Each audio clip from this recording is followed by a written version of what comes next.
कोणतीही भाजी गावरान असली आणि ती गावरान पद्धतीने केली ना त्याची चव दुपटीने वाढते. तर आज जी मी भाजी बनवणार आहे ना ती आमच्या घरामध्ये सगळ्यांना खूप आवडते. पण शक्यतो ही शहरामध्ये जास्त मिळत नाही. तर आता बघा ही मी घेतलेली आहे हरभऱ्याची हिरवी खोडलेली भाजी. ही 30 रुपयाची भाजी आहे. खूप महाग मिळते शहरामध्ये पण आमच्या घरामध्ये सगळ्यांना खूप आवडते. स्वच्छ मी धुवून घेणार आहे. धुतल्यानंतर बारीक इथे आपल्याला हे चिरून घ्यायचे आहे. याच्यावरती थोडीसा आंबटपण असतो यासाठी ही आणि एखादी अळी असते किंवा औषध मारलेलं असतं त्यामुळे स्वच्छ धुवून घ्यायची. धुवून घेतलेली आहे.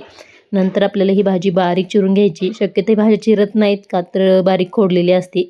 पण आता शहरामध्ये ही भाजी जरा मोठ्या मोठ्या आकारामध्ये खोडलेली आहे त्यामुळे मी ती चिरून घेणार आहे.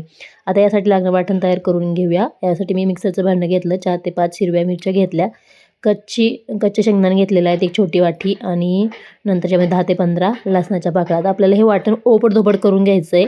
ओबडधोबड करून वाटण मी घेतलं. ही भाजी या पद्धतीने मी बारीक चिरून घेणार आहे. जास्तसुद्धा बारीक नाही चिरायची. मध्यम अशी आपल्याला ही भाजी चिरून घ्यायची आहे. चिरल्यानंतर एका ताटामध्ये काढून घेतली. गॅसवरती एक कढई ठेवली. कढईमध्ये 2 पळी तेल घातलेलं आहे. आता ह्या भाजीला जेवढं आपण जास्त लसूण घालू आणि शेंगदाण्याचं कूट घालू तेवढी ही भाजी चवीला अप्रतिम लागते. यासाठी गॅसवरती मी 2 पळी तेल घातले कढईमध्ये. तेल छान कडकडीत गरम झालं की याच्यामध्ये जो मी अजून थोडासा लसूण घेतला होता सोलून ते 10 ते 15 लसणाच्या पाकळ्या बारीक कट करून घेतलेल्या आहेत. त्याच्यामध्ये घालून छान लालसर रंग येईपर्यंत आपल्याला ह्या परतून घ्यायची. म्हणजे छान लसूण भाजला की भाजीची चव छान येते.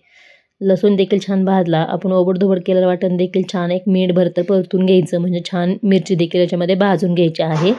मिरची छान भाजून झाली की आपण जे शेंगदाणे कच्चे वापरले होते ते देखील याच्यामध्ये तेलामध्ये छान परतले की ते थोडेसे कडक होतात.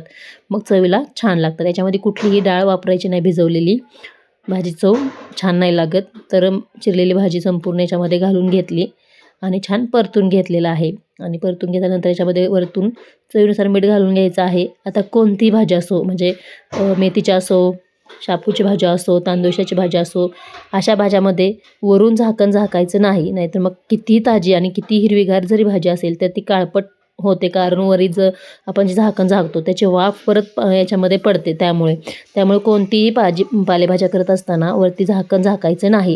आहे तसा रंग राहण्यासाठी झाकण अजिबात झाकायचं नाही. आता भाजी छान परतून झाली. याच्यावरून मी चवीनुसार मीठ घातलेलं आहे आणि साधारण लो टू मीडियम गॅसवरती 7 ते 8 मिनटं ही भाजी छान आपल्याला शिजवून घ्यायची आहे.